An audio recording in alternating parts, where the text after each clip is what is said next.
Welcome back everyone to Voice Calling Out, Sweater, Weather and Hot Tea Edition. It is cold. It is really cold outside in Switzerland at this moment. So I will be snuggling up with my tea while I talk to you guys about prayer today. Because I guess you've noticed, if you've been on my channel for a while, I am a psychotherapist in training, which means I have studied 5 years of psychology, and I am starting my training to be a psychotherapist. But I also am a Christian, and I also have struggles relating to my mental health. And I also have studied theology to add a lot to this mix. So I did spend a lot of my time thinking about how does this whole faith thing plays into my mental health? How does it help me? Where is it unhelpful? And how to make a difference between when is it helpful and when is it not. And I hope that this will be helpful to all of you out there as well. Whether you're a Christian and just are in a similar situation as I was a couple of years ago, or not yet, and you hear Christians talking about prayer and mental health, or if you are a Christian and are just giving this advice and you're not sure why is it not received the way you're giving it, this is the video for you. I hope you will enjoy it.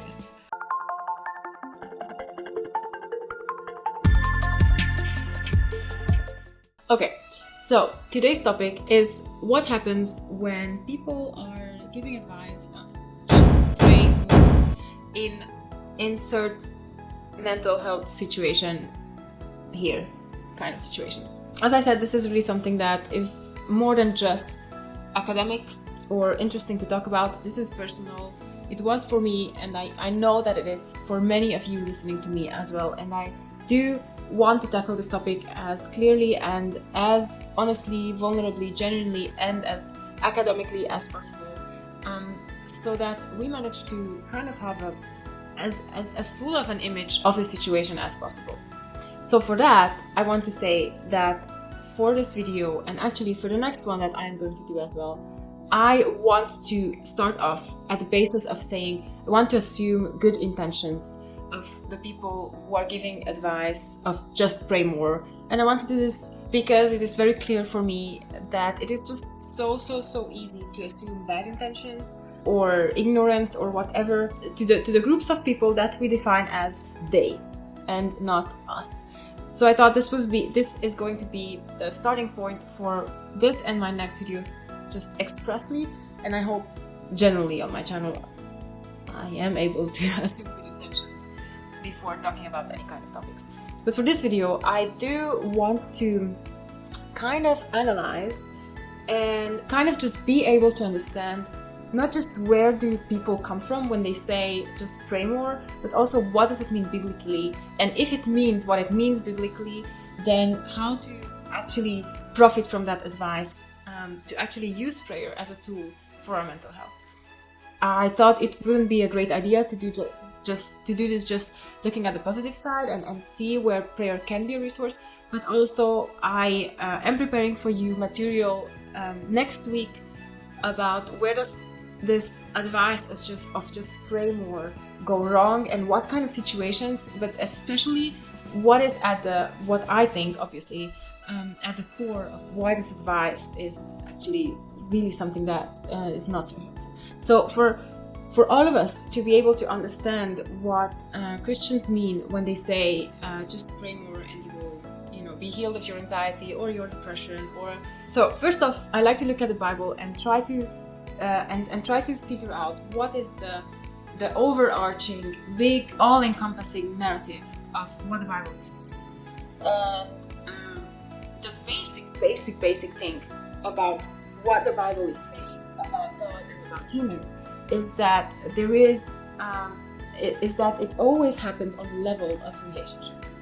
The Bible is always talking about the relationship between God and human beings, individuals or groups.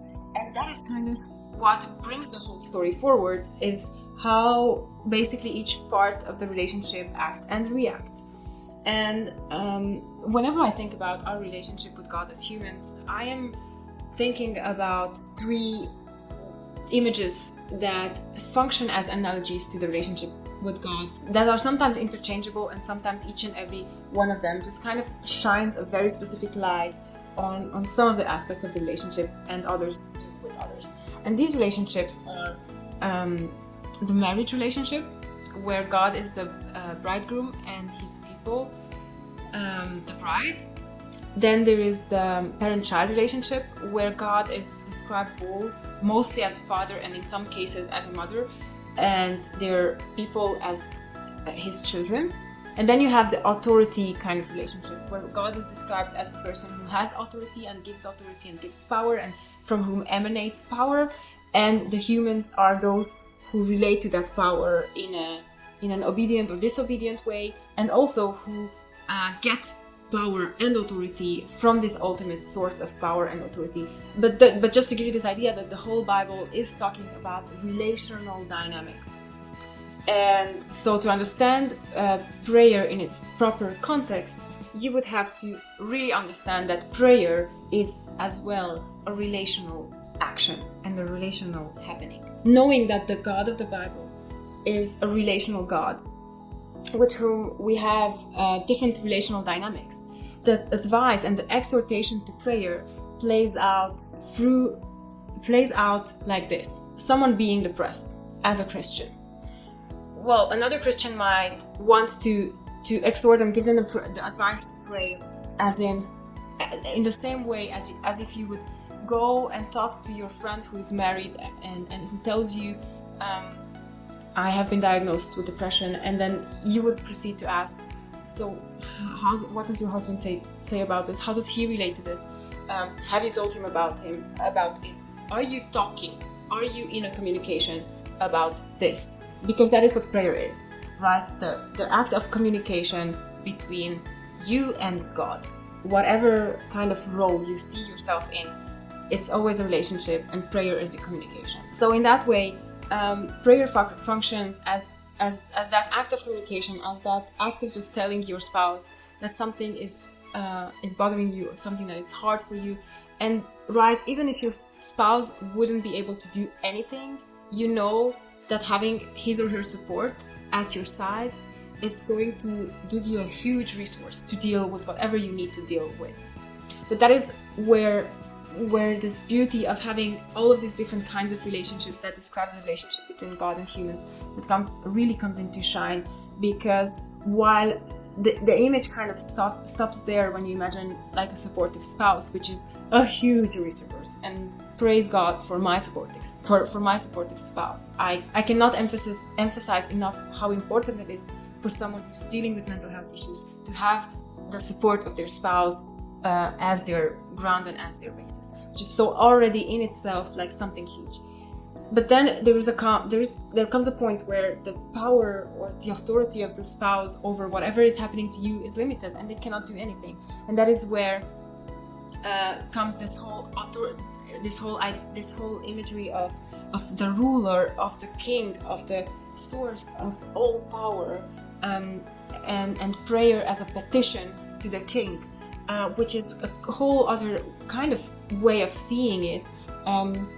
Kind of putting in focus the fact that God has not only revealed himself as a loving spouse, as in the image of a loving spouse towards us, but as in the image of the ruler and creator of everything and the ultimate source of power there is.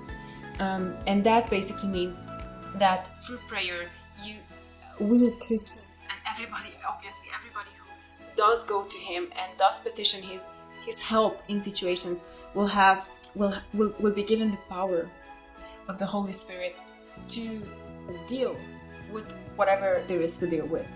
And this is how for me it comes full circle, because all the things that we learn and we know through studying human psychology and the human psyches, and all the things that we know through what are the things that cause us to develop disorders or unhealthy patterns of coping or whatever, can give us so much information of what went wrong. But it in itself does not give us the resource to deal with. Information is huge, and we need to have that so that we have like a clear image of what we're dealing with. But information in itself can empower us only up to a certain point, and from that point on, we need to have the resources in us to deal with that. And that is what I think happens when someone who believes in God goes to God and asks Him for His power to deal with whatever it is happening in their lives. And that is what I ultimately believe to be the good thing about people giving advice and exhorting each other, even in mental health situations, or some would say especially in mental health situations, to go and access that power, to go and talk about how they're feeling, to go and have that relational happening with God for whatever that means for them in that moment. I, in my own life, have been able to experience these different aspects of God when I was going through something hard. I was able to kind of just realize that I have deep trauma that I have to work through, and I, in those times when I would be praying, I would sometimes just say, can you just please be by my side while I sort this out? In the same way as sometimes parents need to be with their children, because that is then your role, to be by their side as they sort things out. And sometimes I'd be like, can you give me the power so that I can sort this out and deal with it? And this is why this is so important for me to talk about. And you will see, and you have seen in my channel and in my next videos as well, that I am deeply critical about just giving this advice off the bat and then just kind of oh, go pray and everything will be okay, because that's not how it works. But I also do not want to throw out the baby with the bathwater, and I want to celebrate the amazing good thing that we have in prayer, in accessing a relationship with God, and what that gives to us when we are in our hour of need. So I really hope that putting things in this context and in this perspective has been able to kind of sort out the good, the bad, and the ugly of what prayer is, and how it should be, and what should we have in mind when we use prayer, when we use this advice to prayer, when we want to help someone else. And as I said, I am making a video in the next week about what we should have in mind of not to do when we give this advice. And I think in that video I will be able to get very specific about how this giving advice is bad and when to avoid it, but also hopefully we'll be able to give you some guidelines on when to use it and how to use it. So I will just do a cut now, because I feel like this is a topic that I could be going on talking about, which I hope to be able to do with you if you approach me in the comments and just let me know generally what do you think about these kinds of topics, and what are the kind of things that are helpful for you in these kinds of situations. Have you ever encountered someone just off the bat saying this to you, and how did it make you feel? Would you like me to make a video just talking about my experiences and how people would approach me when I was struggling with mental health issues? I'm not sure if I can promise that would be a very vulnerable video of mine, but if you think it would be helpful, I am more than happy to do that.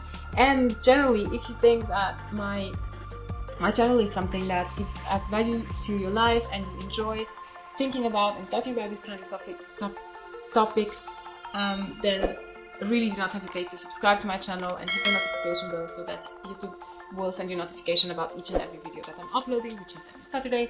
And you can also look me up on Instagram and follow me there, and see if we can start a conversation about mental health and Christianity and so much more. Thank you guys for listening. I hope you are enjoying a great Saturday, or whichever day you are watching this video. And until next time, take great care of yourselves. Bye!